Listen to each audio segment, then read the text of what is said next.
So, welcome back to Bodhicharyavatara, chapter 8 on meditation, and we are going through, we have come to the end of the meditation on compassion in the sense of, trying to understand and feel the equality of myself and others. And now this stanza number 112, the last two lines, in some commentaries, it's part of this equality, and in some other commentaries, these are explained as the beginning or part of the second part of the meditation on compassion, that is exchanging myself with others. So therefore it says, and vice versa, why should it be hard to think of this my body as another's? My body, to exchange, my caring for my body or caring for me and caring for others, when I see that caring for myself only generates all the negative emotions, aversion, attachment, ego, clinging, hatred, attachment, jealousy, and all others. So therefore,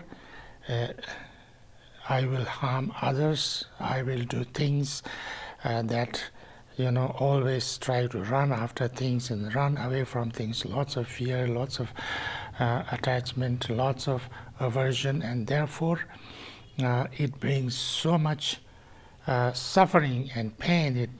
It keeps me into this, the depth of the samsara, and so therefore it creates most of my problems, the sufferings and pain, and that will not allow me to get out of the samsara. So it has so many problems. But if I hold others as myself, or if I hold others as most dear and, working for the benefit of others as my main intention or main focus, then that will bring compassion. That will lessen my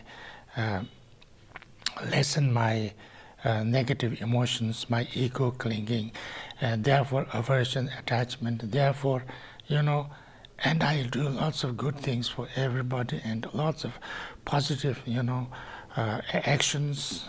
So therefore, it will eventually bring, not only eventually, even now, lots of compassion, lots of peace, lots of fearlessness, courage, and therefore also, wisdom, compassion. And I will do so many positive actions that I will soon, free myself from this samsaric state of mind and become fully enlightened. So it has so many positive qualities. So therefore, if you understand this deeply, how can it be so difficult to do that? It should not be difficult. It should be the most natural and most wise thing to do. Even if you, in order to, it's the best thing for yourself. That's so. Therefore, we should. It should not be hard. It should not be so difficult. It should not be, it should not be impossible to do that. That's the first thing. Now we come to the actual kind of introduction. The gist, the statement of the exchanging yourself with others, is 113. Perceiving now the faults possessed by I, the ocean of good qualities that are in other, I shall lay aside all love of self and gain the habit of adopting other beings. So, through the understanding of equality and through the understanding of why all my problems, sufferings, pain, samsaric state of mind is torturing me, or how this samsaric state of mind is created with my ego and self clinging, and understanding how or why it is so useful for me, it is so beneficial for myself that I hold others, or the welfare of the others becomes the most important thing for me, then why not? I should do this. I should exchange. I shall lay aside all love for self, or clinging to self. It doesn't mean that I should hate myself. It's not that. This is another thing. Those people who think they hate themselves is another. Actually, it's just a little bit wrong perception. Actually, they are not. They don't really hate themselves. They are a little bit annoyed with themselves, because you'd hate yourself because you are not good enough. You want to be better. You hate yourself because you are not the way you like to be. You want to be something different, something better, something nicer. And all these things. So therefore, it's not like that. But when you say that,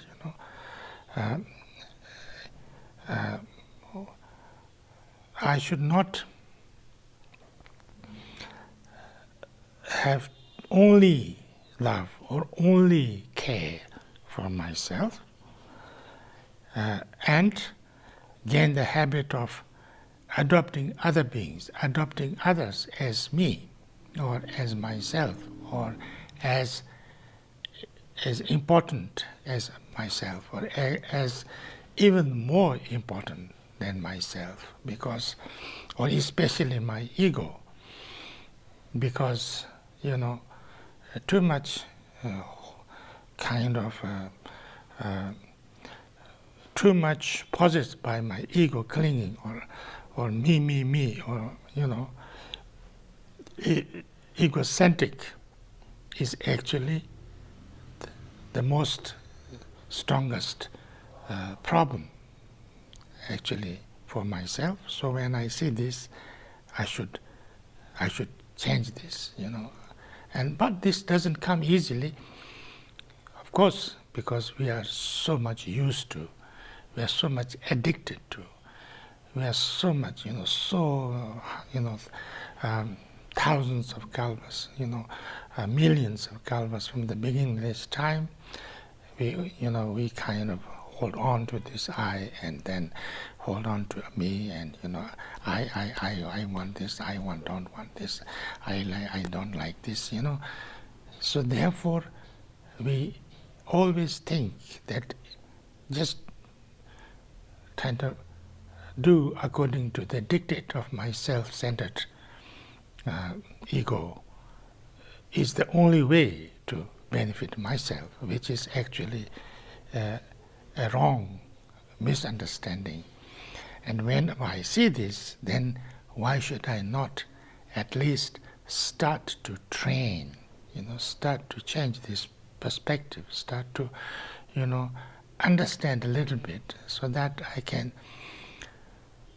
slowly, step by step, I don't need to force myself, but understand the importance of caring for others, thinking for the welfare of others, doing something for or immediately think about, if I do this, what will be, what goods will happen to others, or what bad will thing happen to others. It is like it is said, if I give this, what would I enjoy? What would I eat? That is the egocentric, and that is actually what brings all the negative emotions. If I give this, if I use this, if I enjoy this, or if I eat this, what would I give? If that kind of thought arises, that means it's a selfless, it's compassionate, it's kindness, And these two, if you look a little bit deeply, the latter brings so much good for myself, and not the other one. So this, then this is in Tibetan first.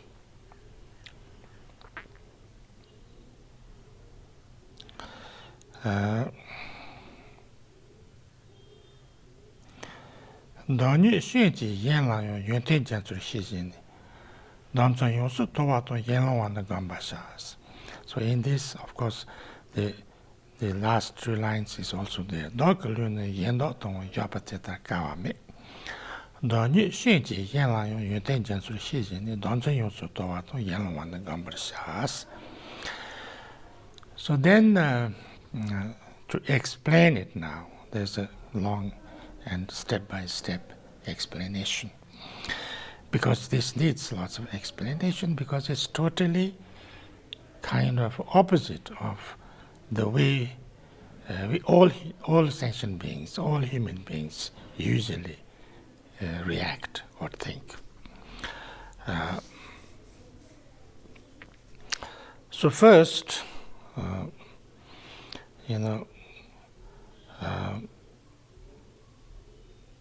so to explain,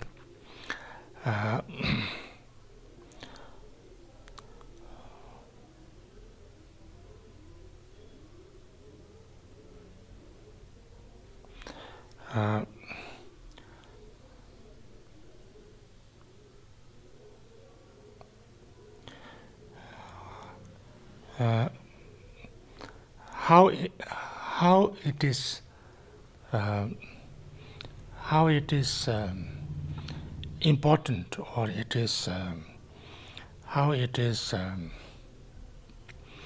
how good it is, or how useful or important it is to take others on as myself,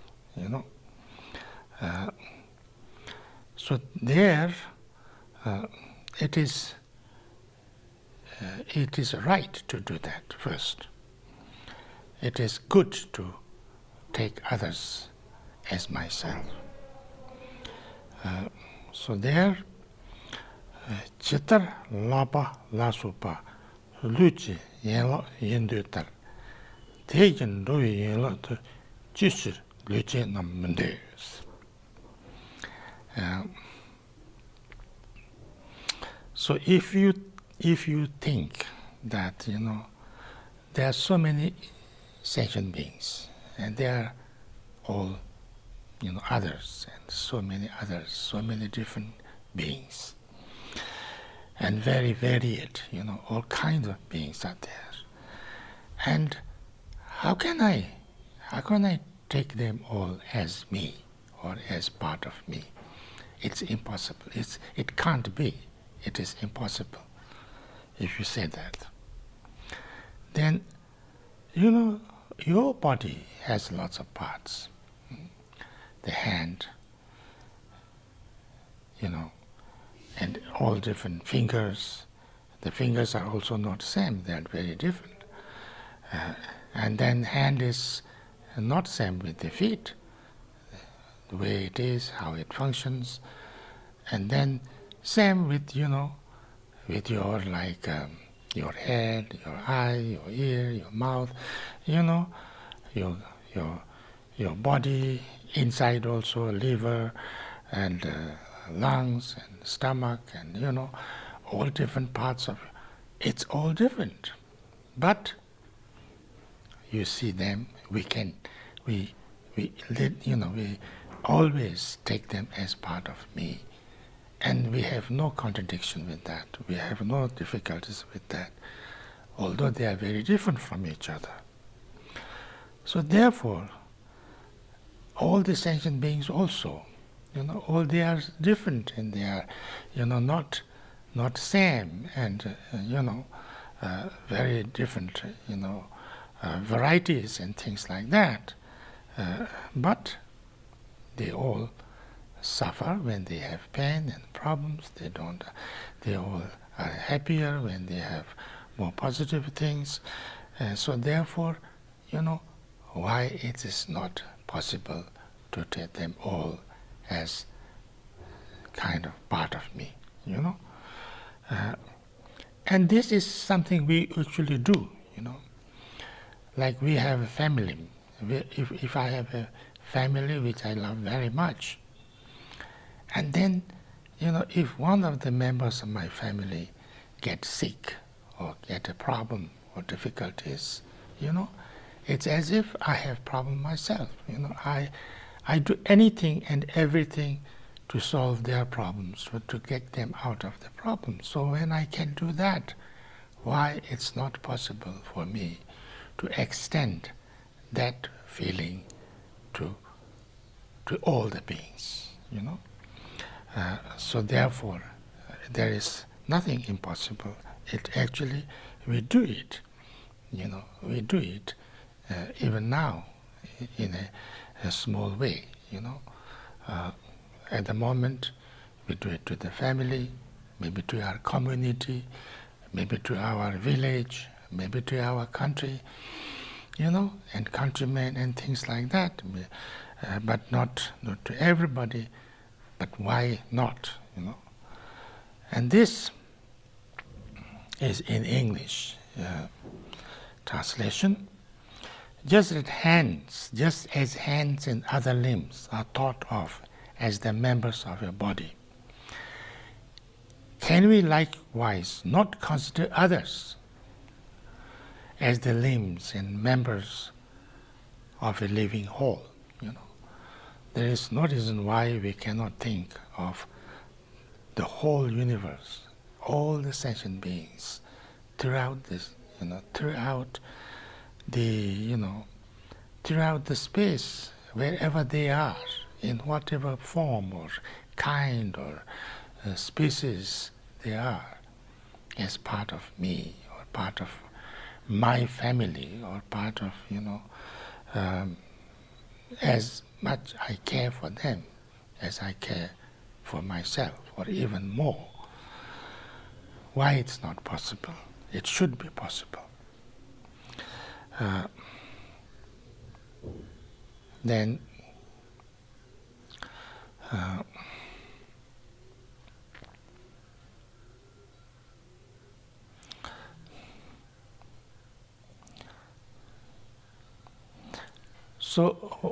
but then you might say that that's not, it is possible, but I can't do it. We don't have the ability or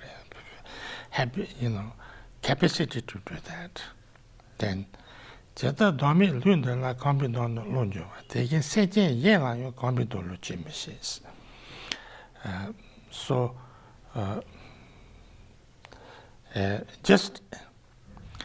just as in connection with this form devoid of self, my sense of I arose through strong habituation, why should not the thought of I through habit not arise related to others, another?